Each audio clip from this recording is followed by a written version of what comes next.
Nah, yang paling saya ingat itu ada salah satu satker yang bilang sama saya bahwa, aduh sekarang saya nggak ngerepotin Mbak Dwita lagi nih untuk lihat mutasi gitu, karena mereka bisa narik sendiri di CMS gitu sih.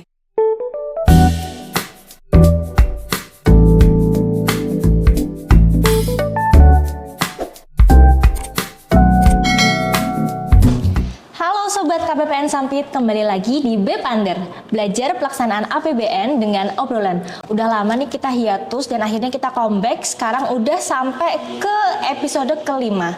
Spesial comeback ke episode kelima, kita membahas tema pengenalan CMS BRI Satker untuk pemerintah. Nah, untuk ngobrol-ngobrol kali ini nih, kita nggak sendirian, kita ditemenin oleh narasumber yang expert di bidangnya. Kita sambut saja Mbak Dwita dari BRI Cabang Sampit. Halo Mbak, apa kabar Mbak? Alhamdulillah sehat. Mbak Ata gimana kabarnya? Sehat Mbak. Mbak Dwita ini di BRI spesial untuk mengurus CMS ya Mbak? Jadi saya di BRI ini sebenarnya bukan yang spesialis, kita nggak spesialis per produk, jadi per bidang kita. Nah, kalau saya ini khususnya di dana dan transaksi. Nah, CMS ini kan salah satu alat transaksi. Nah, alat transaksi jadi ya kita juga sebagian mengurus mengenai CMS, BRIMO dan lain-lain. Gitu. Oh, jadi termasuk CMS juga ya Mbak? Oke Mbak, mungkin teman-teman di sini belum tahu nih CMS itu apa. Bisa dijelasin nggak CMS itu apa sih Mbak sebenarnya? Oke, CMS ini sebenarnya Cash Management System ya, kalau kepanjangannya ya. Nah, jadi ini salah satu platform dari BRI yang diperuntukkan untuk nasabah non individu. Nah, kalau Mbak Atta pasti udah punya BRIMO kan ya? Udah dong ya BRIMO. Nah, BRIMO ini kan untuk nasabah perorangan seperti Mbak Atta, seperti saya gitu ya. Nah, untuk nasabah yang non perorang, non individu seperti satker, perusahaan dan lain-lain itu kita kasih namanya CMS. Dan tentunya gunanya adalah untuk memanage keuangan mereka. Jadi untuk memperkecil intensitas mereka ke bank begitu. Oh begitu. Jadi nggak cuma satker pemerintah, tapi ternyata perusahaan swasta juga pakai ya Mbak? Oh iya dong Mbak. Oke. Untuk manfaat CMS itu apa sih Mbak bagi satuan kerja atau perusahaan gitu tuh apa sih? Oke, kalau CMS ini gunanya yang pasti satu mempermudah nasabah. Kenapa? Karena di CMS ini banyak menu seperti transfer, pembelian, pembayaran, mutasi, informasi mutasi gitu. Semuanya ada di situ. Nah, jadi kalau misalnya nih ya, yang konvensional ini kan nasabah datang ke bank gitu ya, terus ketemu dengan teller atau ketemu dengan customer service, nah melakukan transaksi di bank. Dengan adanya CMS ini nasabah ke bank itu cuman buat narik cash gitu, kalau memang perlu cash gitu. Karena di CMS ini sudah bisa semuanya, sudah bisa melakukan transaksi seperti yang tadi saya sebutkan, transfer atau pembayaran payroll, kemudian pembayaran telkom, PLN, listrik dan lain-lain itu ada di situ semuanya. Itu sistemnya pakai HP atau pakai token atau kayak gimana? Nah, jadi CMS ini dia website ya. Sekarang ini CMS ini ibank.bri.co.id. Nah, di situ kita bisa kelola user-user yang berwenang sesuai dengan keputusan ya dari perusahaan atau instansi tersebut siapa yang berwenang. Nah, dari yang berwenang ini salah satunya ada yang pembuat transaksi, ada yang melakukan verifikasi, ada yang juga melakukan approval. Nah, untuk melakukan approval itu kita kasih token gitu. Nah, untuk tiga-tiganya gitu ya, untuk yang berwenang semuanya ini masuknya itu menggunakan crop ID, kemudian user ID dan password. Nah, hanya untuk pemegang approval gitu ya, verifier ataupun approval yang memiliki kewenangan untuk pemegang token itu tadi. Jadi mereka ada kunci lah ya, ada keamanannya, yaitu adalah token begitu. Jadi kayak by website aja, nggak perlu ke bank. Betul. Sangat praktis dan go digital banget ya Mbak? Iya, mendukung salah satu program pemerintah itu Cashless Society. Ya betul banget. Terus untuk cara membuat CMS-nya itu gimana sih Mbak? Cara bikinnya gimana? Nah CMS ini gampang banget. Jadi tinggal masuk ke e-form BRI, nanti isi identitas dan lain-lainnya di situ, upload ada surat yang perlu diupload ya, surat pernyataan juga diupload di situ.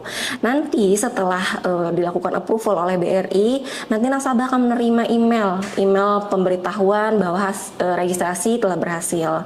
Kemudian nasabah juga mendapatkan email user user ID, crop ID, dan password sementara gitu. Nanti setelah itu baru dilakukan implementasi oleh nasabah tersebut, kemudian dia lakukan kewenangan-kewenangannya siapa saja dan apa saja kewenangan-kewenangan dari user-user yang dibentuk.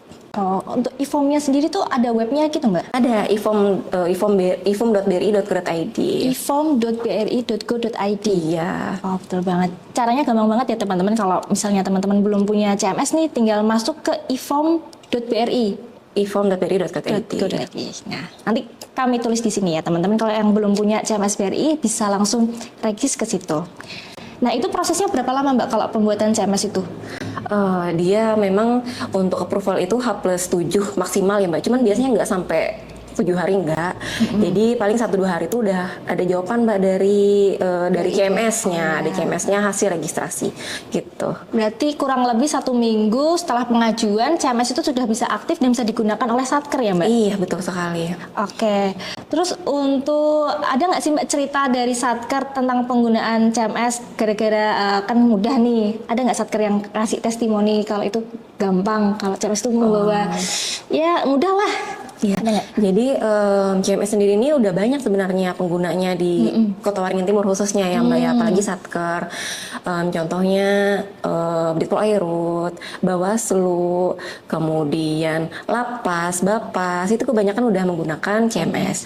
Nah, yang paling saya ingat itu ada salah satu Satker yang bilang sama saya bahwa, aduh sekarang saya nggak ngerepotin Mbak Dwita lagi nih untuk lihat mutasi gitu, karena mereka bisa narik sendiri di CMS gitu sih.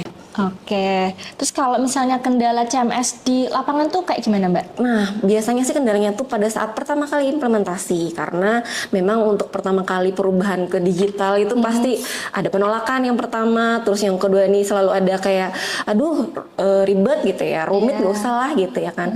Nah, kita siasati itu dengan sambil ketemu gitu ya, kita ajarin sampai tuntas.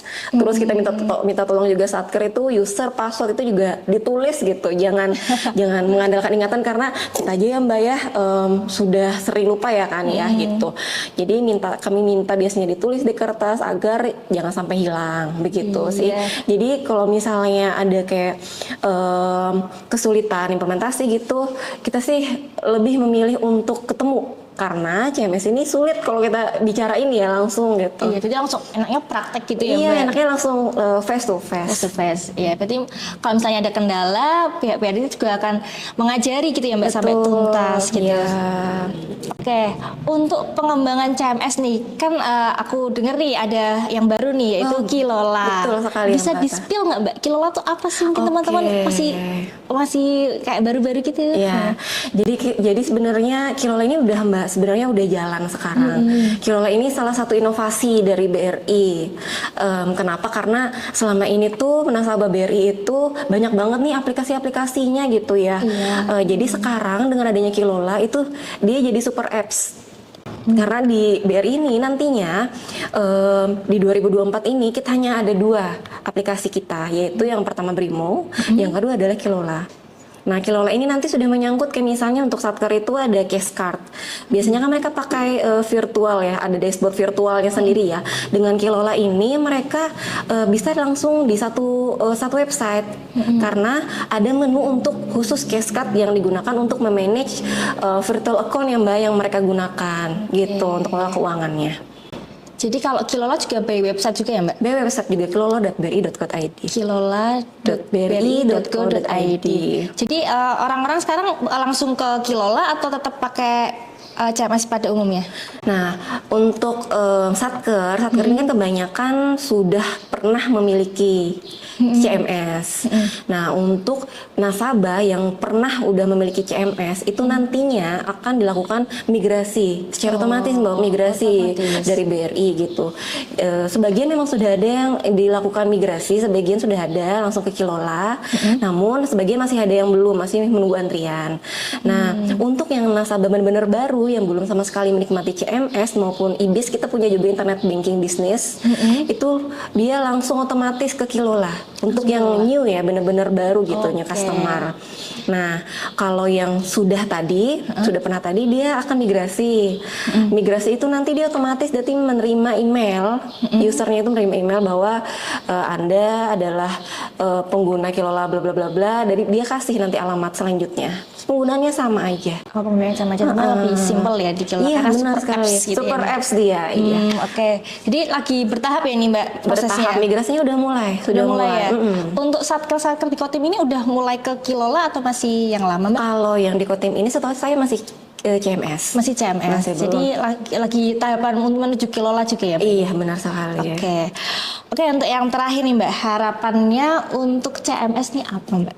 Harapannya untuk CMS ini dengan adanya Kilola ya nantinya ya, ini benar-benar nanti nasabah dimudahkan, karena dengan adanya Kilola ini nanti nasabah tidak perlu lagi datang ke BRI, jadi mereka tetap monitoring keuangannya di website, di internet aja gitu ya.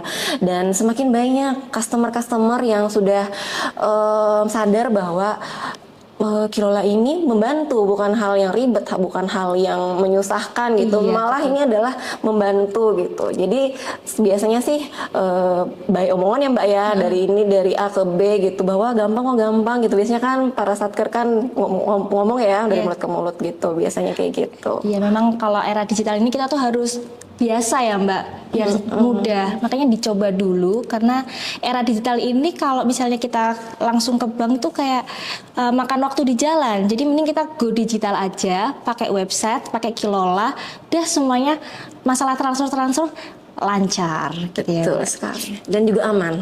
Oh, aman. Untuk tingkat keamanannya gimana Mbak? CMS sangat aman ya Mbak? Sangat aman, karena dia double, satu password kemudian token. Satu password dan satu token, jadi aman banget ya Mbak? Aman banget. Nah, untuk satker di sana, kalau misalnya belum punya CMS nih, bisa didaftarkan CMS-nya. Caranya gampang banget, cuma di e-form aja ya Mbak? Ya, betul. E-form aja. Setelah itu, satker bisa langsung bertransaksi dan menerima manfaat dari CMS. Terima kasih sudah menyaksikan Bepander episode 5. See you on the next video. Bye!